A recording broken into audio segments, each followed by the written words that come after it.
حدیث میں بیان فرمایا ہے، بلکہ اللہ کے رسول صلی اللہ علیہ وسلم نے ان سے محبت کو اپنی محبت قرار دیا ہے۔ اللہ کے رسول صلی اللہ علیہ وسلم فرماتے ہیں اللہ اللہ فی اصحابی لا تتخذوهم غرضا من بعدی فمن احبهم فبحبی احبهم۔ اے لوگوں، میرے اس دنیا سے جانے کے بعد میرے صحابہ کو ہدف ملامت اور تنقید کا نشانہ نہ بنانا۔ صحابہ سے محبت مجھ سے محبت ہے، فمن احبهم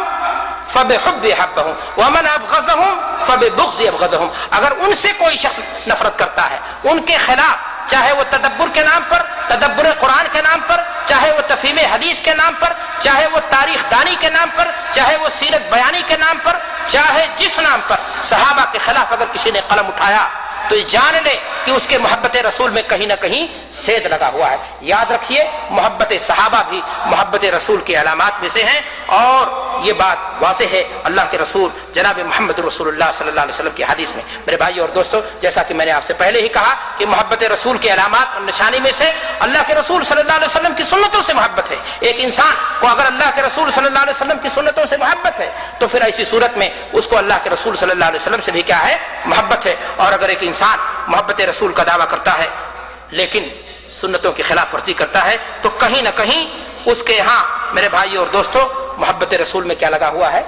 سید لگا ہوا ہے۔ میرے بھائیو، بات کو مختصر کرتے ہوئے، بات شاید لمبی ہو رہی ہے، میں اپنی بات کو آخری نقطے پر لانا چاہتا ہوں کہ محبت رسول میں غلو، محبت رسول ہمیں یہ نہیں سکھاتی کہ ہم کسی کے مقام کو اس کا جو جائز مقام ہے اس سے زیادہ اٹھا دیں۔ اللہ کے رسول جناب محمد رسول اللہ صلی اللہ علیہ وسلم نے فرمایا ایاکم الغلو فی الدین فانما اہلک من کان قبلکم الغلو فی الدین۔ اے لوگوں، اپنے آپ کو غلو سے بچانا، دین میں غلو سے بچانا، اس لیے کہ تم سے پہلے یہود و نصارہ اگر گمراہی کے ڈگر پر گئے تو اس کی وجہ یہی تھی کہ انہوں نے اپنے انبیاء کے سلسلے میں کیا کیا؟ غلو کیا۔ تاریخ بتاتی ہے کہ چاہے وہ نوح کی قوم ہو، ود و سوا، یغوث اور یعوق کے تعلق سے، یا دیگر قومیں، اگر وہ گمراہ ہوئی تو ان میں ایک اصل وجہ کیا تھی؟ انہوں نے اپنے انبیاء کے ساتھ، اپنے صالحین کے ساتھ، اپنے بزرگوں کے ساتھ انہوں نے غلو کیا، اور غلو نے انہیں بدعات و خرافات کے تمام راستوں پر ڈال دیا۔ میرے بھائی اور دوستو، بات کو مختصر کرتے ہوئے میں کہنا چاہتا ہوں، امت اسلام کی بھی اگر تاریخ کا اگر آپ مطالعہ کریں گے تو آپ کو پتہ چلے گا کہ امت اسلام کے اندر بھی بدعات و خرافات کا جو رواج ہوا ہے، غلط عقیدہ، بدعقیدگیاں، بہت سارے مسائل جو امت اسلام میں آج اختلاف کا سبب بنے ہوئے ہیں، اس کی اصل وجہ بھی آپ کہیں نہ کہیں دیکھیں گے کہ انبیاء کرام کے بارے میں اور بزرگان اعظام کے بارے میں غلو سے کام کیا گیا۔ میرے بھائیوں، اس بارے میں قرآن مجید ہماری رہنمائی کرتا ہے۔ اللہ تبارک و تعالیٰ قرآن مجید کے اندر ارشاد فرماتا ہے کہ ہم نے تمہیں امت وسط بنایا ہے۔ اللہ تعالیٰ نے قرآن مجید کے اندر ارشاد فرمایا وَكَذَلِكَ جَعَلْنَاكُمْ أُمَّةً وَسَطًا، کہ اے لوگوں، ہم نے تمہیں امت وسط بنایا ہے۔ حافظ ابن کثیر رحمۃ اللہ علیہ تعالیٰ اس آیت کی تفسیر کو بیان کرتے ہوئے یہ لکھتے ہیں کہ امت وسط کا ایک بہت مشہور معنی ہے کہ بہترین امت، لیکن انہوں نے کہا ایک ایسی امت جو معتدل ہے، جو افراط سے، تفریط سے خالی ہو کر بیچ کے راستے پر ہے، نہ وہ انبیاء کے بارے میں، نہ وہ بزرگان دین کے بارے میں غلو سے کام لیتی ہے، جیسا کہ یہودیوں کا سیوا رہا، جیسا کہ عیسائیوں کا سیوا رہا۔ اتخذوا احبارهم ورهبانهم اربابا من دون اللہ، انہوں نے اپنے راہبوں کو رب بنا ڈالا، انہوں نے جس چیز کو حلال قرار دیا انہوں نے مان لیا، جس چیز کو انہوں نے حرام قرار دیا اس کو انہوں نے کیا کر لیا؟ تسلیم کر لیا۔ تو امت مسلمہ کی ایک پہچان قرآن مجید کے اندر اللہ تبارک و تعالیٰ بیان فرما رہا ہے کہ امت وسطا، تمہیں ہم نے کیا بنایا ہے؟ امت وسط، معتدل امت، ایک ایسی امت جو بیچ کے راہ پر قائم ہو، جو نہ انبیاء کی شان میں غلو کرے، نہ اولیاء کی شان میں غلو کرے، اور نہ ہی وہ انبیاء کی شان میں تنقیص اور ان کے بارے میں کوئی کمی کرے جو ان کا مقام ہے جائز، جس طرح یہودیوں نے کیا۔ اللہ تک کو انہوں نے کہا ید اللہ مغلولہ، اللہ کے ہاتھ کیا ہیں؟ ٹوٹے ہوئے ہیں۔ انہوں نے اللہ کی جناب میں گستاخانہ انداز اپنائے۔ نواسب نے یہی کام کیا امت اسلام کے اندر۔ لیکن میرے بھائی اور دوستو، امت وسط اس امت کی پہچان ہے جو کتاب اللہ اور سنت رسول کی روشنی میں اپنے معاملات کا فیصلہ کرتی ہے۔ وہ محبت رسول کی دہائی نہیں دیتی، لیکن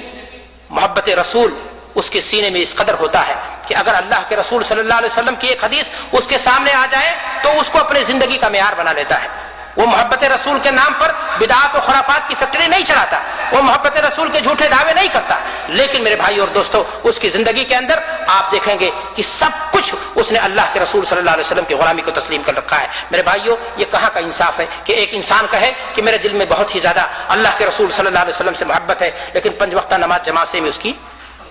دعویٰ یہ ہے کہ اللہ کے رسول جناب محمد رسول اللہ صلی اللہ علیہ وسلم سے ہمیں بڑی محبت ہے، لیکن سود اور بیاج کا دھندا کرنا چھوڑتا۔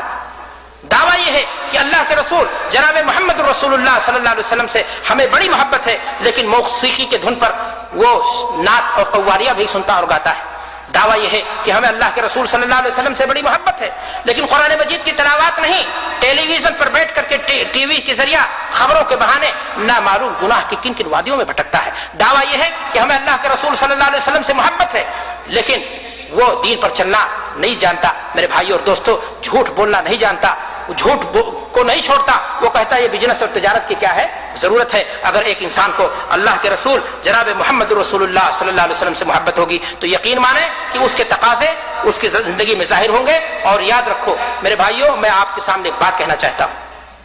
کوئی بھی قوم گزری ہے تو اس میں 3 طرح کے لوگ پائے گئے ہیں۔ ایک گروہ رہا ہے جس نے غلو کیا، دوسرا گروہ رہا ہے جس نے ان کے جائز حقوق میں بھی کمی کی، اور تیسرا گروہ رہا ہے، اور وہ گروہ رہا ہے جس کو قرآن مجید نے اعتدال کا نام دیا ہے، امت وسط قرار دیا ہے، اور ان کا معیار کیا ہے کہ اللہ کے رسول صلی اللہ علیہ وسلم کی سنت کو اپنایا جائے۔ میرے بھائی اور دوستو، امت اسلام میں غلو کی بنیاد پر، محبت رسول میں غلو کی بنیاد پر نہ معلوم کیا کیا عقائد پیدا ہوئے، نہ معلوم کیا کیا خرابیاں پیدا ہوئیں۔ آج امت اسلام نے محبت رسول میں غلو کی بنیاد پر مختلف تہوار بنا رکھا ہے۔ لوگ آنے والے مہینے میں 12 ربیع الاول کو ٹوٹی ٹرائیلیاں لے کر کے سڑکوں پر اتر کر کے نعرے غوث، نعرے حیدری، نعرے رسالت اور نہ معلوم کیا کیا نعرے لگا کر کے سمجھتے ہیں کہ اللہ کے رسول جناب محمد رسول اللہ صلی اللہ علیہ وسلم سے محبت کا حق ادا کر دیا گیا۔ لیکن میرے بھائیوں، ایک سوال جو ذہن میں اٹکتا ہے وہ یہ کہ ہمارے ایمان کا، عقیدے کا یہ حصہ ہے کہ صحابہ کرام رضوان اللہ علیہم اجمعین جن کی محبت کا تذکرہ ہم نے آپ کے سامنے کیا، کیا وہ اللہ کے رسول صلی اللہ علیہ وسلم سے محبت نہیں کرتے تھے؟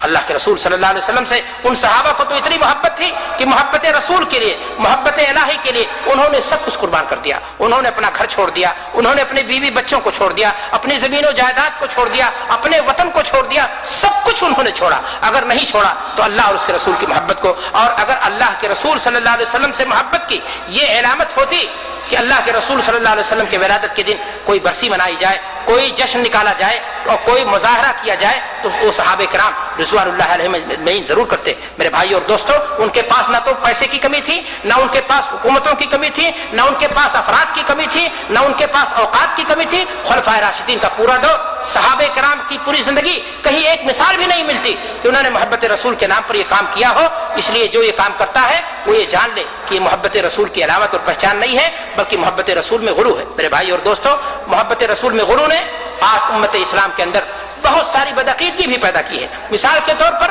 یہی عقیدہ کہ اللہ کے رسول صلی اللہ علیہ وسلم آپ کو موت طاری نہیں ہوئی۔ قرآن مجید، احادیث رسول صلی اللہ علیہ وسلم کے نصوص کے صریحتاً خلاف ہے یہ بات۔ اللہ کے رسول جناب محمد رسول اللہ صلی اللہ علیہ وسلم اس دنیا سے چلے گئے، آپ صلی اللہ علیہ وسلم کے بارے میں واضح کتاب و سنت کے نصوص یہ بتاتے ہیں، انکا میتون و انہم میتون، کہ اے نبی آپ کو بھی مرنا ہے اور لوگوں کو بھی مرنا ہے۔ وما محمد الا رسول قد خلت من قبلہ الرسل، اللہ کے نبی ہی نہیں، اللہ نے آدم سے لے کر آخری نبی تک جتنے بھی رسول بھیجے دنیا سے چلے گئے، سب کو موت کیا ہو گئی، طاری ہو گئی۔ ان تمام نصوص کے باوجود بھی اگر محبت رسول میں غلو کی بنیاد پر کوئی شخص اللہ کے رسول صلی اللہ علیہ وسلم کے بارے میں یہ عقیدہ رکھتا ہے کہ اللہ کے رسول صلی اللہ علیہ وسلم کو موت طاری نہیں ہوئی، آپ اپنی قبر میں